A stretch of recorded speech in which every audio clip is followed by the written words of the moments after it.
नमस्कार, insider live में आपका स्वागत है। आपके साथ में मैं हूं अनामिका।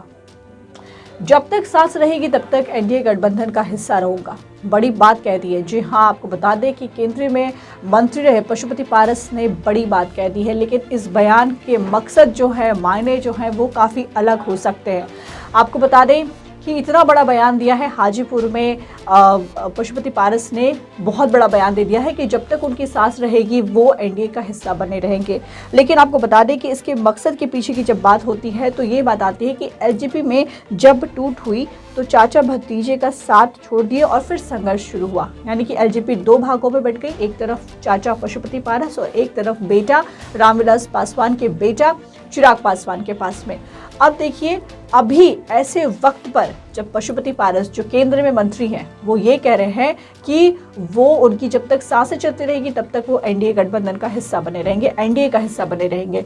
तो अब इसके मायने ये लगाए जा रहे हैं कि देखिए, ये तो सबको पता है कि अपने अस्तित्व की लड़ाई, एक बड़ा संघर्ष दोनों ने किया।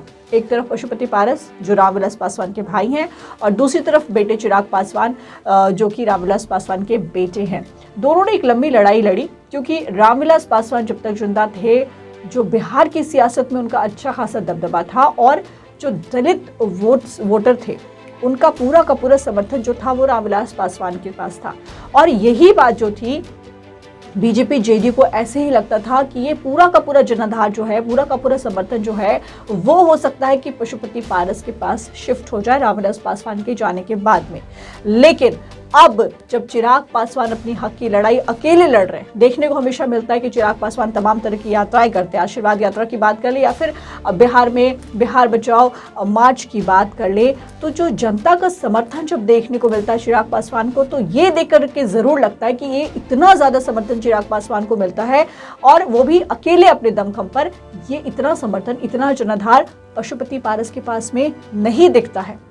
अब इसी को लेकर के पशुपति पारस के मन में हो सकता है कि डर बैठता जा रहा हो। आपको बता दें कि उनको जरूर ये डर सता रहा है कि बीजेपी या नीतीश को ये ना लगे कि पासवान वोटर उनके पास नहीं होकर के मजबूती के साथ उभर रहे चिराग पासवान के पास चला जाएगा। क्योंकि चिराग पासवान के पास जनता का समर्थन है, मजबूती के साथ है, इस बात को कहा जा सकता है। जिस तरीके से चिराग पासवान यात्रा पर निकलते हैं या फिर कोई मार्च करते हैं तो जनता उनके पीछे दौड़ती है, तो देखने को साफ तौर पर मिलता है कि चिराग पासवान के पास में तो जनता का पूरा समर्थन है। और ये डर जो है वो पशुपति पारस को सता रहा है कि कहीं बीजेपी या फिर नीतीश कुमार को ऐसा नहीं लगने लगे कि जनता का समर्थन सिर्फ और साथ ही साथ पासवान वोटर जो हैं वो पारस के साथ में नहीं होकर के चिराग पासवान के साथ में जा रहे हैं। तो गठबंधन में इनकी स्थिति कमजोर हो सकती है, क्योंकि अगर बीजेपी और जेडीयू, नीतीश कुमार को ऐसा लगने लगेगा तो गठबंधन में इनकी जो स्थिति है, पशुपति पारस की जो स्थिति है, जिसकी वजह से केंद्र में वो मंत्री बनकर के बैठे हैं, उनकी स्थिति कमजोर हो सकती है। अब आपको बता दें कि अब आगे आने वाले जो चुनाव है उसमें भी गठबंधन का स्वरूप क्या होगा, इस पर भी अभी बादल मंडरा रहे हैं। जी हाँ, क्योंकि गठबंधन के स्वरूप को लेकर के अभी फिलहाल सबको पता है कि बिहार में बीजेपी है, जेडीयू है, इसकी सरकार है, लेकिन कई मुद्दे ऐसे हैं जिसको लेकर के बहुत ज्यादा दोनों के बीच में विवाद है। सबसे पहला तो जाति जनगणना को लेकर के जेडीयू चाहती है कि बिहार में जाति जनगणना हो, लेकिन बीजेपी नहीं चाहती है, इसकी जरूरत नहीं लगती उसे। तो ये तमाम मुद्दे हैं, इसलिए हो सकता है कि आने वाले चुनाव में पूरा का पूरा स्वरूप जो है, समीकरण जो है वो चेंज हो जाए, बदल जाए।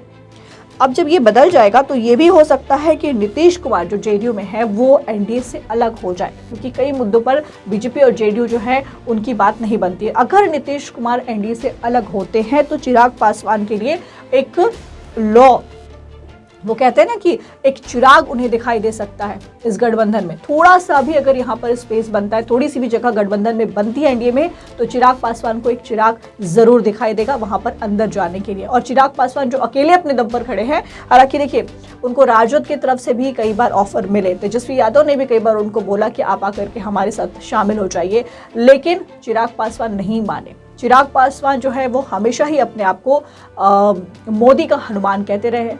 और अब देखिए, अब पशुपति पारस भी कुछ ऐसा ही गुणगान कर रहे हैं, मोदी को लेकर के काफी गुणगान वो भी कर रहे हैं। प्रधानमंत्री नरेंद्र मोदी के जैसा बहुत तमाम तरह की बातें हैं, वो पशुपति पारस भी अब यही बात कर रहे हैं।